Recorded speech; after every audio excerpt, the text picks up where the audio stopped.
நவராத்திரி காலங்களில் ஆலயம் மற்றும் வீடுகளில் கொலு வைத்து பூஜைகள் செய்து வழிபடுவர். இதனையொட்டி ரெயின்போ நகரில் அமைந்துள்ள அரவிந்தர் அவர்களது வீட்டில் கொலு விழா கோலாகலமாக கொண்டாடப்பட்டது. சக்தியை நோக்கி அனுஷ்டிக்கும் விரதங்களில் நவராத்திரி விரதமும் ஒன்றாகும்.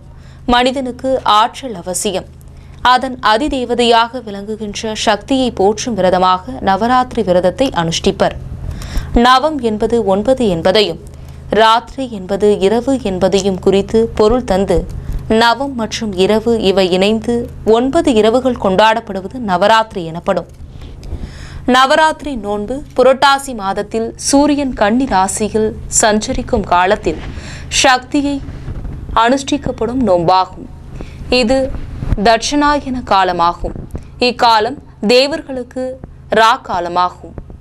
உத்தராயணத்தில் வசந்த நவராத்திரியும் தட்சிணாயன காலத்தில் சாரதா நவராத்திரியையும் தேவியை பூசிக்க சிறந்த காலமாகும். இவை இரண்டிலும் புரட்டாசி மாதத்தில் நோக்கப்படும் சாரதா நவராத்திரியையே நாம் எல்லோரும் கைக்கொள்கின்றோம்.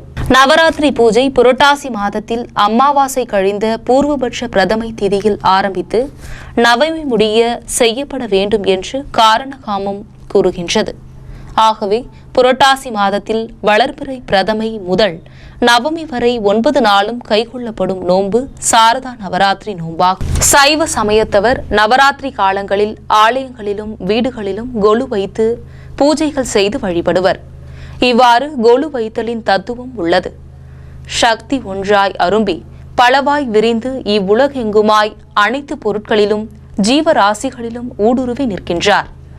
அத்தத்துவத்தை சுட்டும் ஒரு செயல் வடிவமே பலவித பொம்மைகள், பாவைகள் முதலானவற்றை கொலு வைத்து நவராத்திரியில் வழிபடுகின்றனர். இதனை ஒட்டி புதுச்சேரியில் கொலு விழா ஆண்டுதோறும் கொண்டாடப்படுவது வழக்கம். அதன்படி பல்வேறு கோவில்கள் மற்றும் வீடுகளில் கொலு விழா கோலாகலமாக கொண்டாடப்பட்டது. இதன் ஒரு பகுதியாக ரெயின்போ நகர் முதல் குறுக்கு தெருவில் உள்ள அரவிந்தர் கீர்த்திகா தம்பதியினரின் வீட்டில் கொலு விழா வெகு விமர்சையாக கொண்டாடப்பட்டது. இதனை ஒட்டி அவர் வீட்டில் கிருஷ்ணன், ராமர் மற்றும் ராமானுஜர் என 3 ரங்கங்களின் அடிப்படையில் கொலு வைத்துள்ளனர்.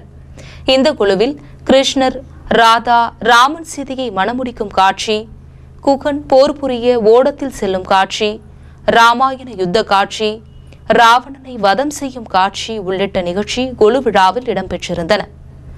கொலு விழாவை ஒட்டி திரு அரவிந்தர் கூறுகையில், ராமாயணத்தை எளிதில் குழந்தைகளுக்கு விளக்கும் வகையில் இந்த கொலு விழா அமைக்கப்பட்டுள்ளதாக அவர் தெரிவித்துள்ளார்.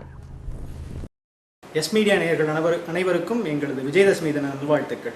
எங்கள் வீட்டில் பார்த்தீங்கன்னா ஒரு 30 வருஷமாக கொலு வைக்கிற பழக்கம் இருக்குது. இந்த வருடம் 3 ரங்கங்களின் அடிப்படையில் நாங்கள் கொலு வச்சுருக்கிறோம். முதல் ரங்கமாக பார்த்தீங்கன்னா கிருஷ்ணரங்கம், 2வது ரங்கம் ராமரங்கம், 3வது ஆச்சாரியன் ரங்கமாக ராமானுஜ ரங்கத்தை வச்சுருக்கிறோம். 3வது படியில் நடுநாயகமாக இருக்கிறது யாருன்னு பார்த்தீங்கன்னா மன்னார்குடி ராஜகோபாலன். அவருக்கு இடப்பக்கம் மணவள மாமுனிகளை வச்சுருக்கிறோம். அது என்ன காரணத்தினாலன்னா, மன்னார்குடி ராஜகோபாலன் கோயில் ஆழ்வார் பாடல் பெறலை. ஆனாலும் ஆச்சாரியன் அங்கே போய் அந்த கோயிலை பார்க்கும்போது அந்த கண்ணனுடைய அழகில் மயங்கி அங்கே ஒரு மடத்தை நிறுவி அமர்ந்துட்டதா கேள்வி. அதனால அங்கே மணவள மாமுனிகளை அவருக்கு இடப்பக்கம் வச்சுருக்கிறோம். 4வது வரிசை முழுசாக பார்த்தீங்கன்னா திருப்பதி பிரம்மோற்சவ வாகனத்தினுடைய வரிசை தான். முதல் அந்த வரிசை கிரமமாக இருக்குது. 5வது படி பார்த்தீங்கன்னா முழுக்க கண்ணபெருமானுடைய லீலைகள் தான்.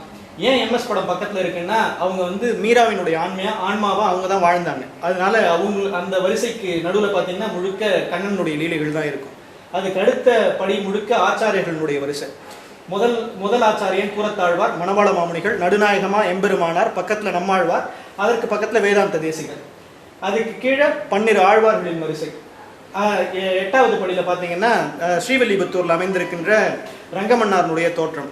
அதற்கு பக்கத்தில் பூவரசங்குப்பம் லட்சுமி நரசிம்மரனுடைய காட்சி. பண்டரிபுரத்தில் இருக்கின்ற விட்டலனுடைய நின்ற கோலம். கடைசியாக இருக்கிறது காளிங்க நர்த்தனம். 9வது படியில் பார்த்தீங்கன்னா கண்ணனுடைய தசாவதாரங்கள். அதுவும் வரிசை கிரமமாக தான் இருக்குது. எவல்யூஷன் ஆஃப் லைஃப்னுடைய அடிப்படையில் அது அமைக்கப்பட்டிருக்கிறது. இது கிருஷ்ணரங்கம். அடுத்த ரங்கம் பார்த்தீங்கன்னா ராமரங்கம். அது இங்கே நீங்கள் பார்க்கலாம். முதல் காட்சியாக சிவதனுச முறிச்சு சீதையை மணமுடி வளைத்த காட்சி நீங்கள் கீழே பார்க்குறது.